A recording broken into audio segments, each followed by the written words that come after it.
Hi friends, आपण आज कुर्टोसिस हा टॉपिक बघणार आहोत. Kurtosis is fourth aspect necessary for describing the distribution completely. This deals with the bigness of the frequency curve of frequency distribution.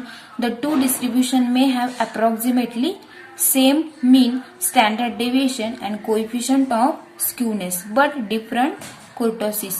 Different distribution may have different degree of kurtosis. बघा याचं काय दिलेलं आहे की different distribution असेल तर त्याची degree सुद्धा कशी असेल, different of kurtosis. According to kurtosis we have 3 types of distribution. बघा कुर्टोसिस मध्ये 3 टाइप्स ऑफ डिस्ट्रीब्युशन असतं, ते आपल्याला फिगरच्या याच्यामध्ये दाखवलेलं आहे. ते फर्स्ट कुर्टोसिस आहे की लेप्टोकुर्टिक कुर्टोसिस, लेप्टोकुर्टिक आहे. नेक्स्ट आहे मेसोकुर्टिक अँड थर्ड आहे प्लेटोकुर्टिक. थर्ड आपल्याला दाखवलेले आहेत की लेप्टोकुर्टिक वरचं, नेक्स्ट मेथोकुर्टिक अँड थर्ड आहे प्लॅटोकुर्टिक. बघा आपल्याला अशा पद्धतीने दाखवलेले आहेत X axis and Y axis वरती. बघा नेक्स्ट बघूया आपण आता त्यांच्या डेफिनेशन बघूया. मेसोकुर्टिकची डेफिनेशन आहे the bell shape curve of normal distribution which is neither flat nor peak is taken is standard. Such a distribution is called as a mesokurtic. बघा या जे डेफिनेशन्स आहेत ते इम्पॉर्टंट आहेत की द बेल शेप, त्याचा मेसोकुर्टिकचा जो आकार शेप असतो तो कसा असेल, मग बेल शेप असेल and flattened peak is taken as standard. Such a distribution is called as a mesokurtic. For mesokurtic curve the kurtosis is taken as 0. Mesokurtic distribution have moderate variation. बघा second definition आता leptokurtic the distribution having frequency curve which is more peak than normal curve or mesokurtic curve is called as a leptokurtic. Leptokurtic distribution is supposed to have positive skewness. बघा लेप्टोकुर्टिक डिस्ट्रीब्युशनचा skewness कसा असतो, मग positive असतो. The shape of the leptokurtic curve is similar to the two kangaroos facing each other. बघा लेप्टोकुर्टिक curve जो असेल त्याचा shape कसा असतो, 2 कांगारूच्या शेप सारखा असतो. बघा इकडे फिगर दाखवलेली की 2 कांगारूच्या शेप सारखा लेप्टोकुर्टिकचा शेप असतो. The shape of the leptokurtic curve is similar to the 2 kangaroos facing each other. Leaping is the property of kangaroos, therefore the name of leptokurtic. Third definition आहे आपली platykurtic the distribution having frequency curve which is more flat. त्याचा हे कसं असतं, curve कसं असतो त्याचा flat असतो. And having maximum dispersion is called as a platykurtic. Platykurtic distribution have negative skewness. बघा लेप्टोकुर्टिकचं लक्षात ठेवायचं आहे, त्याचा स्क्यूनेस कसा आहे, पॉझिटिव्ह आहे. प्लेटोकुर्टिकचं लक्षात ठेवायचं आहे कसा आहे, तो निगेटिव्ह आहे. Negative skewness. The shape of the curve is similar to the animal platypus. बघा मग प्लेटिकुर्टिकचा कर्वचा हे कसा असतो, शेप कसा असतो, मग त्याचा animal of platypus, so that name of the platykurtic. बघा प्लेटिकुर्टिकचा असा शेप असतो अँड याचा कसा असतो, मग लेप्टोकुर्टिकचा 2 कांगारूच्या फेसिंग सारखा असतो. हे आपण आताच बघितलंय. नेक्स्ट बघूया, नेक्स्ट टॉपिक आता बघूया आपण Pearsonian coefficient of kurtosis. There are 2 measures. These measures are based on central movement denotes by beta 2 and gamma 2. These are defined as below. बघा मग बीटा 2 चा फॉर्म्युला आहे आपल्याला बीटा 2 इज इक्वल टू काय असतं, मग μ4 डिवायडेड बाय μ2 स्क्वेअर. आणि gamma 2 आपला असतो, गॅमा 2 इज इक्वल टू काय असतो, मग बीटा 2 मायनस 3. म्हणून फर्स्टली आपल्याला काय काढावं लागेल, beta 2 and next gamma 2. Remarks बघूयात आपण. हे फॉर्म्युले दोघं आपल्याला एक्झाम्पल सॉल्व्ह करण्यासाठी लागतील. Remarks gamma 2 is called as a kurtosis or excess or kurtosis. Second आहे beta 2 and gamma 2 are invariant to the change of origin and scale. Third आहे beta 2 and gamma 2 are unit less measures. Fourth remark, the moments use to find beta 2 gamma 2 should be corrected moments.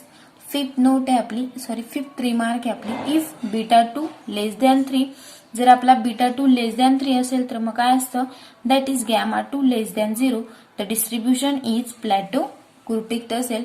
If beta 2 is equal to 3 असेल, is equal to 3, बघा आपण firstly मेसोक्रुटिक मध्ये बघितलं तर त्याचं जे हे असेल डिस्ट्रीब्युशन कसं असेल, मग सिमिलर असेल किंवा मग त्याला टेकन 0 म्हटलेलं होतं बघा, म्हणजेच इक्वल टू असतं त्याचं. जे मेसोक्रुटिकचं हे कसं असतं इक्वल टू, प्लेटोक्रुटिकचं कसं असतं लेस दॅन म्हणजेच निगेटिव्ह असतं, आणि लेप्टोक्रुटिकचं कसं असतं पॉझिटिव्ह.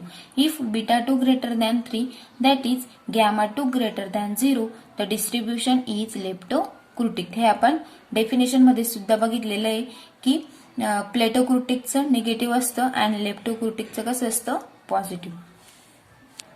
बघा म्हणजेच आपण त्याच्यावरचं एक्झाम्पल बघूया आता. The first 4 raw moments are 1, 4, 10 and 46 respectively. Often the coefficient of skewness and kurtosis. Comment on the nature of the distribution. बघा सोल्युशन बघूया. त्याचं गिवन दिले आपल्याला μ1 डॅश इज इक्वल टू 1, म्हणजेच आपल्याला काय दिलेले 4 रॉ मुवमेंटच्या व्हॅल्यू देऊन दिलेल्या आहेत गिवन मध्ये. μ1 dash is equal to 1, μ2 dash is equal to 4, μ3 dash is equal to 10 and μ4 dash is equal to 46. आपल्याला v नो μ2 काढायचं आहे आपल्याला. μ2 इज इक्वल टू काय असतो मग फॉर्म्युला μ2 डॅश मायनस μ1 डॅशचा स्क्वेअर, म्हणजेच μ2 डॅश आपल्याला दिलेला आहे किती येतो 4 मायनस μ1 डॅशचा स्क्वेअर म्हणजे 1 square is equal to 1, 4 minus 1 is equal to 3. हा आपल्याला काय मिळाला μ2 मिळाला. आणि बघा आपल्याला तेच काढायचं होतं की often the coefficient of skewness. Next आहे μ3 काढूया आपण आता. μ3 चा फॉर्म्युला सुद्धा आपल्याला माहिती पाहिजे. μ3 is equal to μ3 dash minus 3 μ2 dash into μ1 dash plus 2 μ1 डॅशचा क्यूब. μ3 डॅश आपल्याला माहिती आहे μ3 dash is equal to 10 minus 3 into μ2 dash माहिती आहे आपल्याला μ2 dash is equal to 4 into μ1 dash आपला 1 आहे plus 2 as it is into μ1 डॅशचा cube 1 cube is equal to 1, म्हणजेच इज इक्वल टू 10 आपण ॲज इट इज लिहून घेतला. 4 3 जा 12 मायनस 12 प्लस 2 1 जा 2 अँड मल्टिप्लाय प्लस 1 3 4 जा 12 इंटू 12 1 जा 12 ॲज इट इज अँड 2 1 जा 2, म्हणजेच 10 minus 12 is equal to minus 2 plus 2 get cancel, म्हणजेच आपल्याला μ3 काय मिळाला मग आपल्याला 0 मिळाला. नेक्स्ट बघूया आता. Pearsonian coefficient of skewness is given by. तर आपल्याला नेक्स्ट फाइंड करायचं आहे पर्सोनियम कोएफिशियंट ऑफ स्क्यूनेस. बघा त्याचा फॉर्म्युला आत्ताच आपण बघितला की बीटा 1 इज इक्वल टू, आता आपण गॅमा 2 चा बघितला, बीटा 1 चा अगोदर बघितला आहे. Beta 1 is equal to formula आहे μ3 स्क्वेअर डिवायडेड बाय μ2 क्यूब. आता बघा μ3 आत्ताच आपण काढला, तो काय आलेला आपला 0 स्क्वेअर इज इक्वल टू पण 0च असेल डिवायडेड बाय μ2 क्यूब. आपल्याला μ2 मिळाला आहे, आपल्याला 3 मिळाला आहे म्हणजे 3 चा cube is equal to 0 divided by 3 cube is equal to काय मिळेल मग आपल्याला 3 क्यूब इज इक्वल टू 27 मिळेल. 3 क्यूब इज इक्वल टू 27 म्हणजे 0 डिवायडेड बाय 27 कोणती पण व्हॅल्यू राहिली की 0 डिवायडेड बाय तरी पण ती काय येईल 0च येईल. Next gamma 1 is equal to काय असतं मग रूट ऑफ बीटा 1. आता root of beta 1 is equal to 0 म्हणजेच गॅमा 1 ची व्हॅल्यू पण किती मिळाली आपल्याला 0च मिळाली. सिन्स म्हणजेच बघा gamma 1 is equal to 0 the distribution is symmetric. आपल्याला डिस्ट्रीब्युशन कसं मिळालं मग सिमेट्रिक मिळालं. That is mean equal to median equal to mode. म्हणजेच नाव मग आता आपण μ4 बघूया. μ4 चा फॉर्म्युला आहे μ4 is equal to μ4 dash minus 4 into μ3 dash into μ1 dash plus 6 μ2 dash into μ1 dash square minus 3 into μ1 dash raise to 4. बघा मग आपल्याला μ4 डॅश दिलाय 46 मायनस आपण व्हॅल्यू पुट करून घेतल्या याच्यामध्ये 46 minus 4 into 10 into 1 plus 6 into 4 into 1 minus 3 into 1 म्हणजेच is equal to 46 आपण ॲज इट इज लिहून घेतला मायनस 10 4 जा 40 40 1 जा 40 प्लस 6 4 जा 12 सॉरी 6 4 जा 24, 24 इंटू 1 24 मायनस 3 1 जा 3 म्हणजेच इज इक्वल टू बघा 46 मायनस 40 केलं तर आपल्याला किती येईल 4 4 plus 24 is equal to 4 plus 24 sorry 6 plus 24 is equal to 30 30 minus 10 is equal to किती मिळेल आपल्याला 27 हे आपल्याला बीटा 1 मिळाला. नेक्स्ट आपण बीटा 2 बघूया. Beta 2 is equal to formula आपला μ4 डिवायडेड बाय μ2 स्क्वेअर. आपल्याला μ4 मिळाला आताच आपण बघितला की μ4 is equal to 27 divided by μ2 square. μ2 आपला काय मिळाला आहे 3 म्हणजे 3 square. 26 divided by 3 square is equal to काय येतो 27 divided by 3 square is equal to 9 9 1 जा 9 9 3 जा 27 म्हणजेच आपल्याला काय मिळाला मग ते बीटा 2 इज इक्वल टू 3 मिळाला. म्हणजेच therefore implies by gamma 2 is equal to beta 2 minus 3. आता बीटा 2 आपला किती मिळाला आहे बीटा 2 इज इक्वल टू 3 मिळाला आहे आणि फॉर्म्युला असतो गॅमा 2 चा. गॅमा 2 इक्वल टू काय असतो बीटा 2 मायनस 3. म्हणजेच बीटा 2 ची व्हॅल्यू आपली 3 आली आहे. 3 मायनस 3 इज इक्वल टू 0. म्हणजे 0 असल्यावर ते डिस्ट्रीब्युशन कसं असतं मग मेसोकोर्टिक असतं. तेच आपलं जर ग्रेटर दॅन 0 आलं असतं तर लेप्टोकोर्टिक, लेस दॅन 0 आलं असतं तर प्लेटोकोर्टिक. अशा पद्धतीने आपल्याला हे डिस्ट्रीब्युशन लिहायचं होतं. म्हणजेच आपल्याला gamma 2 equal to beta 2 minus म्हणजेच 3 मायनस 3 इक्वल टू 0 मिळाला. डिस्ट्रीब्युशन आपल्याला मेसोकोर्टिक मिळालं. नेक्स्ट एक्झाम्पल बघूया आता आपण. For a mesocortic distribution, the first movement about 7 is 23 and second movement about origin is 1000. Find the fourth movement about mean. Solution बघूया आता बघा. Since the given distribution is mesocortic, we have बघा distribution कसं दिसतंय आपल्याला मेसोकोर्टिक already question मध्ये दिलेलं आहे.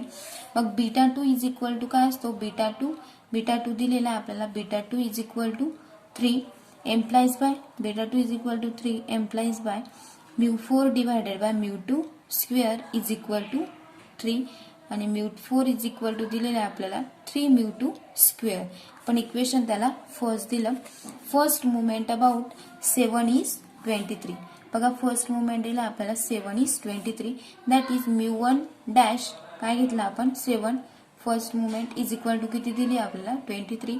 म्हणजेच that is μ1 is equal to μ1 dash is equal to 7 plus μ2 dash of 7. म्हणजेच इज इक्वल टू बघा 7 प्लस μ2 डॅश ऑफ 7 किती दिलाय आपल्याला 23. म्हणजेच 23 प्लस 7 आपल्याला मिळेल 40. First moment about origin is equal to 30. Origin काय घेतली आपण 30 घेतली फर्स्टली कारण आपलं फर्स्ट मिळालं ना 30. मग आपण घेतलं फर्स्ट मुवमेंट अबाउट ओरिजिन 30 घेतलं.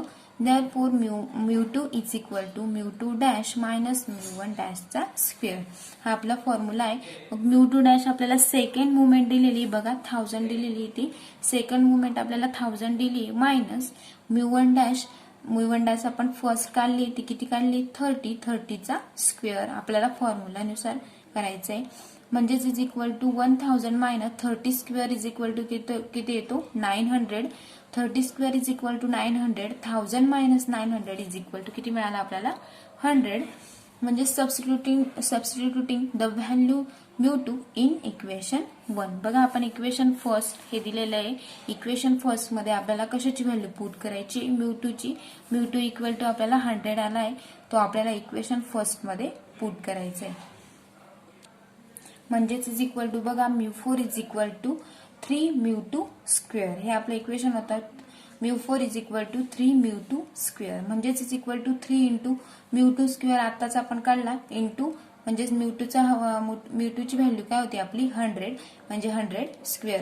3 into 100 square is equal to 100 square is equal to 1000 into 3 किती येईल मग 30,000. आणि हेच आपल्याला सॉल्व्ह करायचं होतं इथपर्यंत. अशा पद्धतीने आपण हे एक्झाम्पल सॉल्व्ह करू शकतो. फर्स्टली आपल्याला फक्त फॉर्म्युले लर्न पाहिजे आणि आपल्याला काय विचारलेलं आहे ते आपण लक्षात घेऊन व्यवस्थित पूर्ण स्टेप बाय स्टेप एक्झाम्पल आपण सॉल्व्ह करू शकतो.